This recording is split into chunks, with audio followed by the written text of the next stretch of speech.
давате 1000 лева, за да оправите общите части в входа, където живеете, и стойността на вашия имот се е покачила с 10-15 хиляди лева. Тоест 10-15 пъти повече ще струва вашият имот, когато дадете 1000 лева. Сега ще ви покажа един образцов вход. Това е панелна сграда. Изглежда като ново строителство. Тук са инвестирани около 20 000 лева.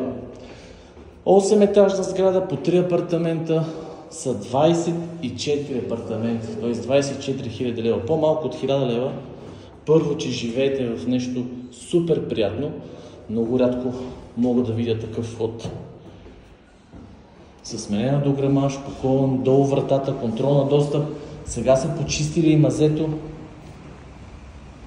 Давате 1000 лева, живеете в нещо супер приятно и ако решите да продадете, на тези 1000 лева ги умножете по 10-15, защото вече всеки един купувач гледа как изглеждат общите части на самата сграда.